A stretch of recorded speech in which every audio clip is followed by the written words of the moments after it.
Seguimos com os nossos estudos dos livros de André Luiz. Estamos estudando Libertação e hoje vamos ver o capítulo 8, Inesperada Intercessão. A sala em que fomos recebidos pelo sacerdote Gregório semelhava-se a estranho santuário, cuja luz interior se alimentava de tochas ardentes. Sentado em pequeno trono, que lhe singularizava a figura no desagradável ambiente, a exótica personagem rodeava-se de mais de 100 entidades em atitude adorativa.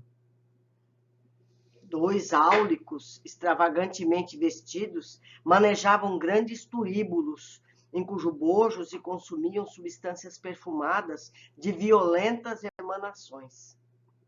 Trajava ele uma túnica escarlate, enimbava-se de halo pardo escuro, cujos raios inquietantes e contundentes nos feriam a retina.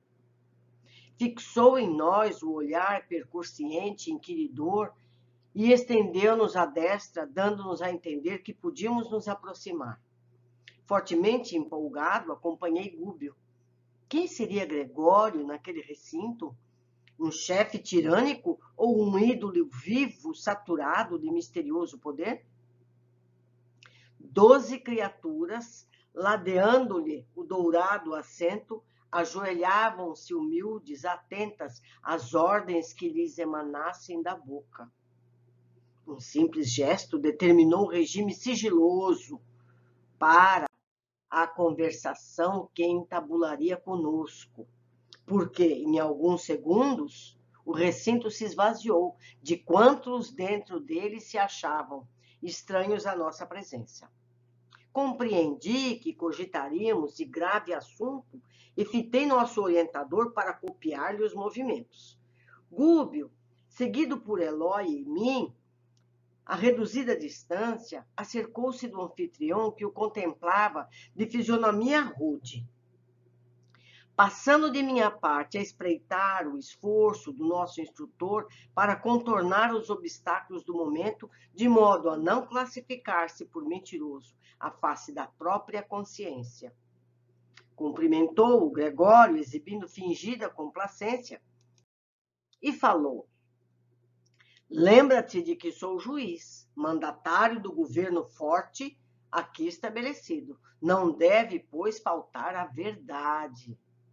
Decorrida pequena pausa, acrescentou: em nosso primeiro encontro, enunciaste um nome. Sim, respondeu Gúbio sereno, o de uma benfeitora. Repete-o, ordenou o sacerdote imperativo. Matilde. O semblante de Gregório fez sombrio e angustiado. Dir-se-ia recebera naquele instante tremenda punhalada invisível. Dissimulou, no entanto, dura impassibilidade e, com a firmeza de um administrador orgulhoso e torturado, inquiriu: que te de comum comigo a semelhante criatura? Nosso orientador redarguiu sem afetação. Asseverou-nos querer-te com desvelado amor materno. Evidente engano, aduziu Gregório ferindo. Minha mãe separou-se de mim há alguns séculos.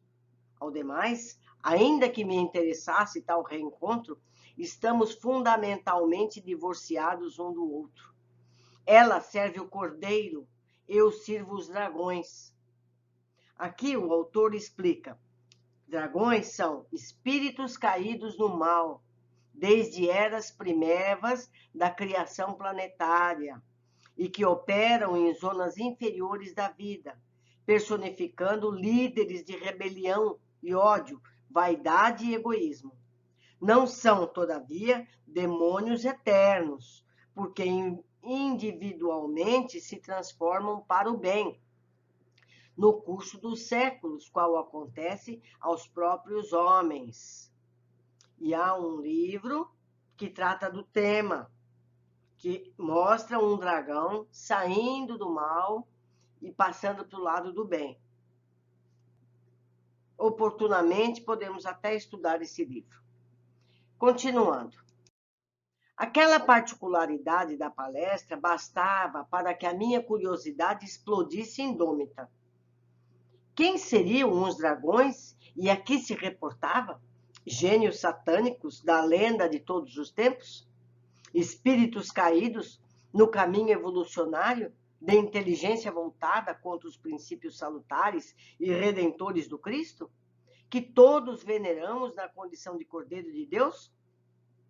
Sem dúvida, não me equivocara. No entanto, Gúbio lançou-me significativo olhar, certamente depois de sondar-me, em silêncio, a perquisição íntima, convidando-me, sem palavras, a selar os lábios entreabertos de assombro. Esse André é sempre curioso.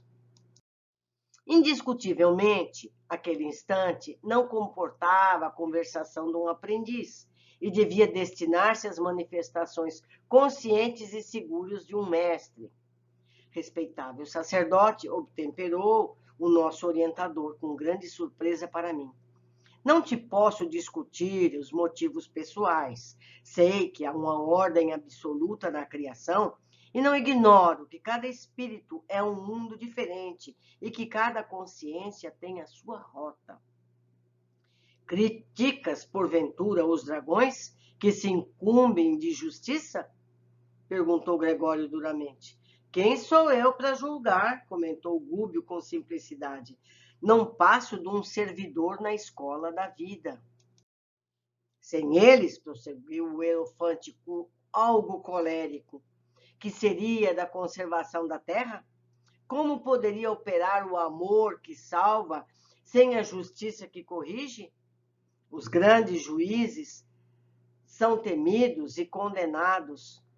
Entretanto, suportam os resíduos humanos, convivem com as nojentas chagas do planeta, lidam com os crimes do mundo, convertem-se em carcereiros dos perversos e dos vis. E a maneira de pessoa culpada, que estima longas justificações, continuou irritadiço.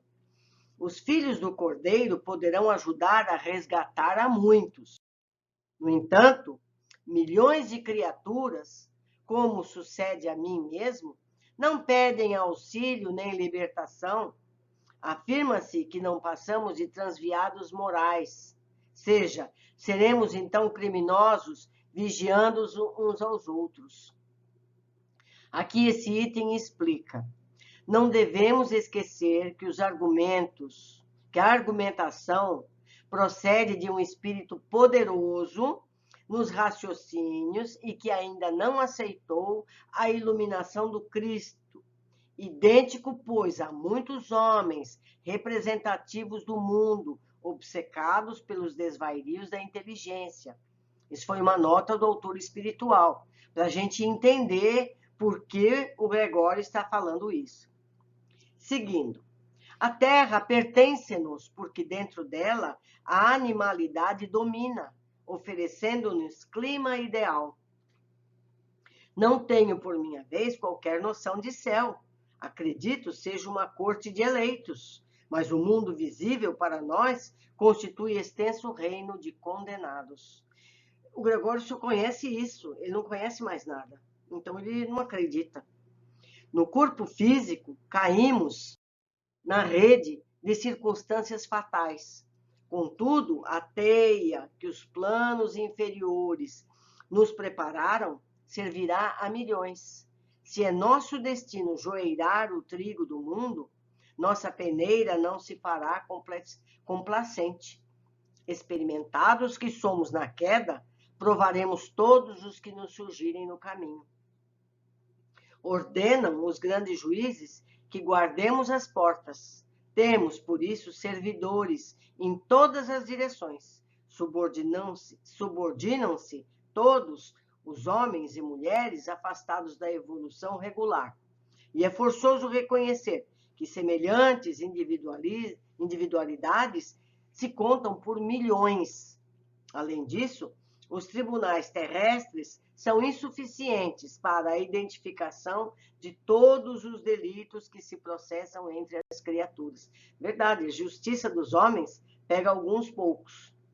Nós, sim, é que somos os olhos da sombra, para os quais os menores dramas ocultos não passam despercebidos. Ante o intervalo que se fizera, contemplei o rosto de Gúbio, que não apresentava qualquer alteração. Fitando Gregório, com humildade, considerou: grande sacerdote, eu sei que o Senhor Supremo nos aproveita em sua obra divina, segundo as nossas tendências e possibilidades de satisfazer-lhe os desígnios. Os fagócitos, no corpo humano, são utilizados para a eliminação da impureza. Do mesmo modo que faísca elétrica irrompe insofreável a fim de sanar os desequilíbrios atmosféricos. Respeito, assim, o teu poder, porque se a sabedoria celeste conhece a existência das folhas tenras das árvores, sabe também a razão de teu extenso domínio. Entretanto, não concordas em que a nossa interferência prevalece sobre a fatalidade, círculo fechado de circunstâncias que nós mesmos criamos? Não estou habilitado a apreciar o trabalho dos juízes que administram esses pousos de sofrimento reparador. Conheço, contudo, os quadros pavorosos que se desdobram ao teu olhar.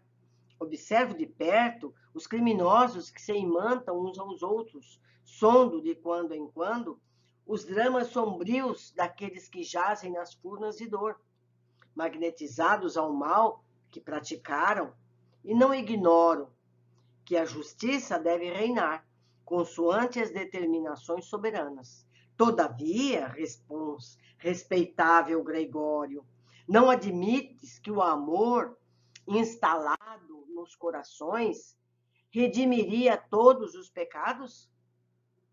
Não aceitas, porventura, a vitória final da bondade? Através do serviço fraterno que nos eleva e conduz ao Pai Supremo? Se gastássemos nos cometimentos divinos do Cordeiro as mesmas energias que se despendem do serviço dos dragões, não alcançaríamos mais apressadamente os objetivos do supremo triunfo?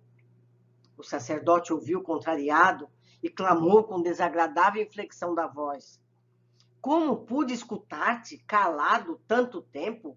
Somos aqui julgadores da morte de todos aqueles que malbarataram os tesouros da vida. Como inocular amor em corações enregelados? Não disse o Cordeiro certa vez que não se deve lançar pérolas aos porcos? Ele conhece as palavras do Criador, do Jesus, está vendo? Para cada pastor de rebanho na terra, há 1000 porcos ostentando as insígnias da carne. E se o teu mestre reclama pegureiros, ou seja, pastores, ao seu apostolado, que fazer de nossa parte, se não constituir equipes de inteligências vigorosas, especializadas em corrigir as criaturas delinquentes que se colocam sob a nossa vara diretiva? Os dragões são os gênios conservadores do mundo físico e se esmeram em preservar a aglutinação dos elementos planetários. Coerentes com a lógica, não entendem o paraíso de imposição. Se o amor conquistasse a Terra de um dia para o outro, desintegrando-lhe os abismos escuros, a fim de que a luz sublime aí brilhasse para sempre, fácil e instantânea, como acomodar esse clima celestial às consciências de lobos e leões, panteras e tigres, pela extrema analogia que ainda guardam essas feras? Almas essas que habitam formas humanas aos milhares de milhares? Que seria dos céus se não vigiássemos os infernos? Gargalhada sarcástica e estrepitosa seguiu-lhe as palavras. Gúbio, porém, não se perturbou. Com simplicidade, tornou a considerar. Ouso lembrar, todavia, que se nos lançássemos todos a socorrer os miseráveis, a miséria se extinguiria. Se educássemos os ignorantes, a treva não teria razão de ser. Se amparássemos os delinquentes, oferecendo-lhes estímulos à luta regenerativa, o crime seria varrido da face da terra. O sacerdote fez vibrar uma campainha que me pareceu destinada a expandir-lhe as expressões de ira, e gritou rouquenho: cala-te, insolente, sabe que posso os punir? Sim, concordo, o nosso orientador imperturbável. Supondo conhecer a extensão das tuas possibilidades, eu e os meus companheiros, a leve ordem de tua boca, podemos receber prisão e tortura. E se esta representa a vontade de teu coração, estamos prontos a recebê-las. Conheceríamos de antemão as probabilidades contra nós nesta aventura. Entretanto, o amor nos inspira e confiamos no mesmo poder soberano que te permite aplicar a justiça. Gregório fitou Gúbio assombrado à vista de tamanha coragem e, de certo, aproveitando a transformação psicológica do momento, enunciou com firmeza serena: declarou-nos Matilde, a nossa benfeitora, que a tua nobreza não se esvaiu e que as tuas elevadas qualidades de caráter permanecem invioladas, não obstante a direção diferente que imprimiste aos passos. Por isso mesmo, identificando-te o valor pessoal, chamo-te de respeitável nos apelos que te dirijo. A cólera do sacerdote pareceu amainar-se. Não acredito em tuas informações, acentuou, contrariado, mas sê claro nas rogativas, não disponho de tempo para falas inúteis. Venerável Gregório, pediu nosso instrutor humilde, serei breve, ouve-me com tolerância e bondade. Não ignoras que tua mãe espiritual jamais se esqueceria de Margarida, ameaçado atualmente de loucura e morte, sem razão de ser.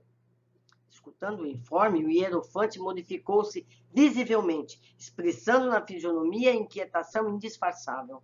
A estranha auréola que lhe revestia a fronte revelou tonalidades mais escuras.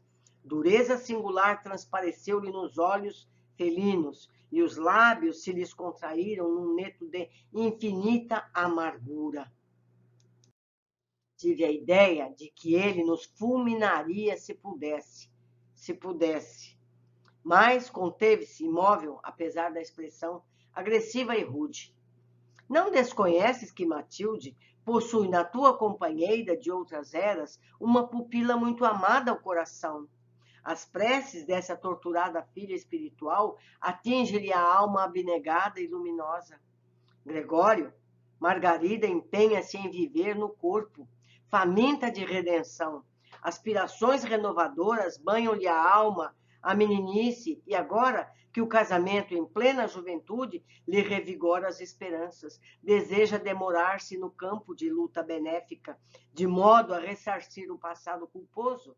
Certamente, fortes razões te obrigam a constrangê-la ao retorno, porque lhe armaste caprichoso caminho de morte.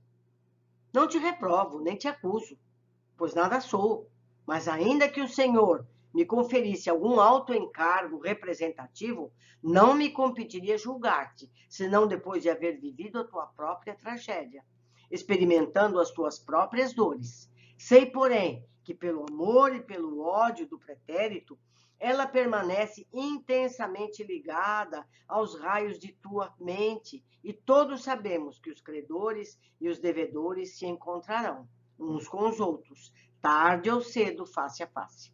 Entretanto, a atual existência dela envolve largo serviço salvador. Desposou o antigo associado de luta evolutiva que não te é estranho ao coração e reinará maternalmente no lar em que devotados benfeitores organizarão formoso ministério de trabalho iluminativo. Espíritos amigos da verdade e do bem se preparam a receber-lhe a ternura materna, quais flores abençoadas pelo orvalho celeste em caminho de preciosa frutificação. Venham rogar-te, pois, seja suavizada a vendetta cruel. Nossa alma, por mais impassível, modifica-se com as horas. O tempo em tudo devasta e nos subtrai todos os patrimônios da inferioridade para que a obra de aperfeiçoamento permaneça. A matéria que nos serve, as manifestações, modifica-se com os dias, e por mais invencíveis que fossem os poderosos juízes aos quais obedeces, não ultrapassarias eles, de modo algum, a autoridade soberana do Todo Misericordioso, que lhes permite agir em nome de corrigenda, afeiçoando-lhes a tarefa ao bem comum. Pesados minutos de expectação e silêncio caíram sobre nós. Ele pôs o Criador, Jesus, tudo no mesmo. E aí, como é que fica? Quem é que nós vamos obedecer? Nosso instrutor, no entanto, longe de desanimar, retomou a palavra em voz súplice. Se ainda não consegues ouvir os recursos interpostos pela lei do Cordeiro Divino, que nos recomenda o amor recíproco e santificante, não te ensurdeças ao apelos do coração materno. Ajuda-nos a libertar Margarida, salvando-a da destrutiva perseguição. Não se faz imperioso o teu concurso pessoal. Basta-nos a tua indiferença. Você não precisa ajudar, mas também não atrapalhe, a fim de que nos orientemos com a precisa liberdade. O Hierofante riu-se contrafeito e acrescentou: observo que conheces a justiça. Sim, concordou o Gúbio melancólico. O anfitrião, contudo, falou sem rebuços. Quem lavra as sentenças despreza a renúncia. Entre os que defendem a ordem, o perdão é desconhecido. Determinavam os legisladores da Bíblia que os arrestos, quer dizer, as prisões se baseassem no princípio da troca, olho por olho, dente por dente.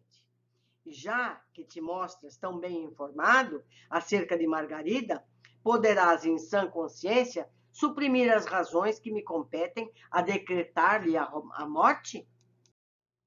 Não discuto os motivos que te conduzem, exclamou nosso orientador, entre aflito e entristecido. Todavia, ouso insistir na súplica fraterna. Auxilia-nos a conservar aquela existência valiosa e frutífera, ajudando-nos, quem sabe, talvez pelos braços carinhosos da vítima de hoje, poderias tu mesmo voltar ao banho lustral da experiência humana, renovando caminhos para glorioso futuro. Qualquer ideia de volta a Carmen me é intolerável, gritou Gregório contrafeito. Sabemos, grande sacerdote, continuou Gúbio muito calmo, que sem a tua permissão, em vista dos laços que Margarida criou com a tua mente, poderosa e ativa, ser-nos-ia difícil qualquer atividade libertadora. Promete-nos independência de ação. Não te pedimos sustar a sentença, nem pretendemos inocentar Margarida. Quem assume compromissos diante das leis eternas é obrigado a encará-los de frente, ou agora ou mais tarde, para resgate justo. Rogar-te-ímos, contudo, adiamento na execução dos teus propósitos.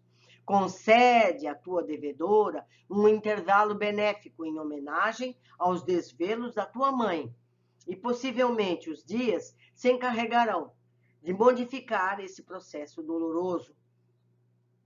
Demonstrando expressão de surpresa em face à imprevista solicitação de adiamento, quando nós mesmos esperávamos que o orientador se impusesse reclamando a revogação definitiva, Gregório considerou menos contundente.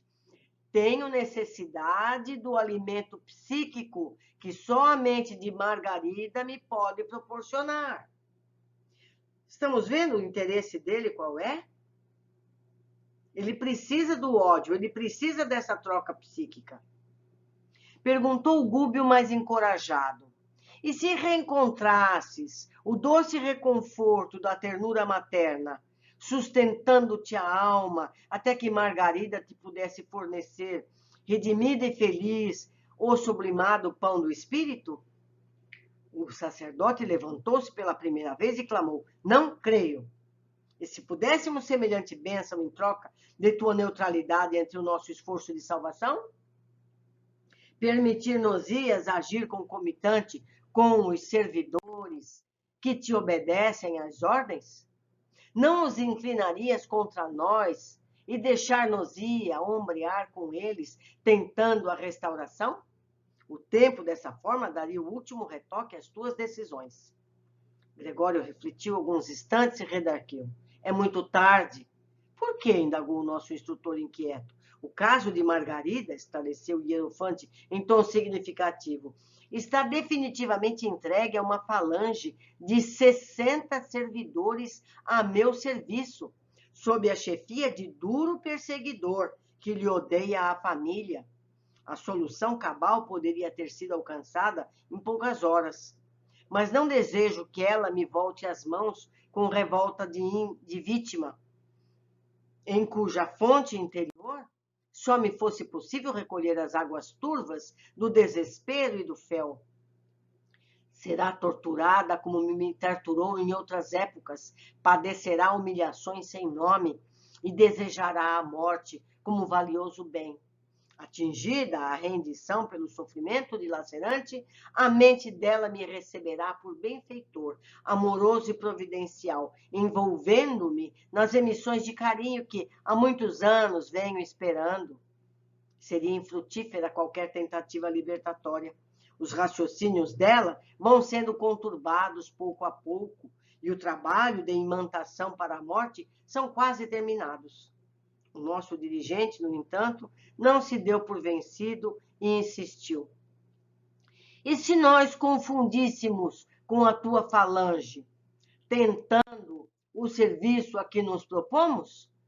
Compreenderíamos, compareceríamos junto à enferma como amigos teus, e sem te desrespeitarmos a autoridade, procuraríamos a execução do programa que nos trouxe até aqui, testemunhando a humildade e o amor que o Cordeiro nos ensina.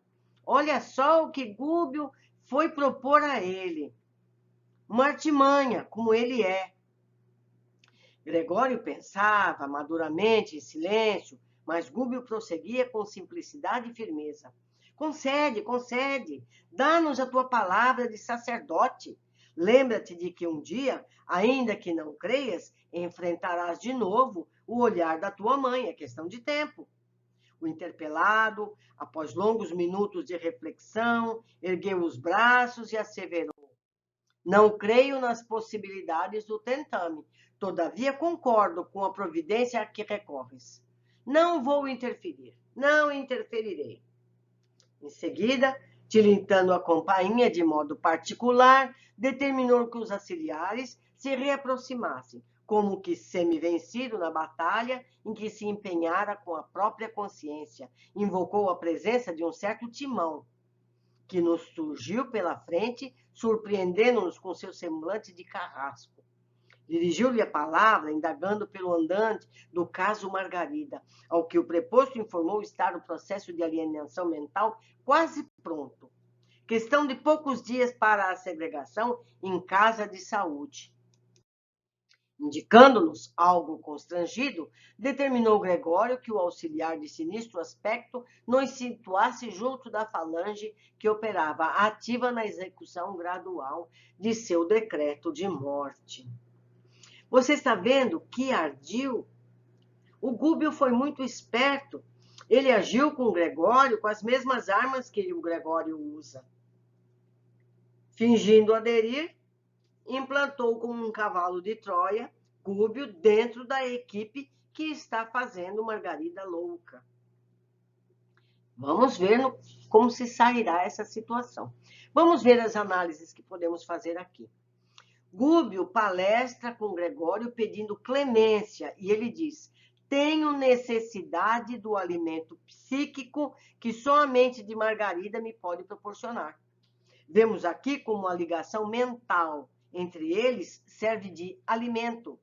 Cada um de nós está alimentando outros. Eu lembro a fábula dos dois lobos que todos nós temos. Qual escolhemos alimentar? O a que alimentarmos será nosso companheiro de destinos. Nós vamos alimentar o lobo do mal ou o lobo do bem? Está dentro de nós, todos dois. Aquele que a gente alimentar vai ser o mais forte e vai vencer. não é? Gregório foi convencido por saber que cedo ou tarde teria que reencontrar as pessoas relacionadas ao passado. Ele sabe disso, ele lida com isso. Não poderia evitar a evolução em direção do amor, é questão de tempo. Meus amigos, nós estamos tendo uma educação para a vida profunda e útil. Vamos fazer desse conhecimento nosso comportamento diário. Nós só temos a ganhar. Deixo aqui os meus contatos. Eu espero pelos comentários de vocês que contribuam para esse nosso estudo, seja pelo Facebook, seja por e-mail, seja na área de comentários aqui mesmo do YouTube. Até o nosso próximo encontro, no próximo capítulo. Um abraço.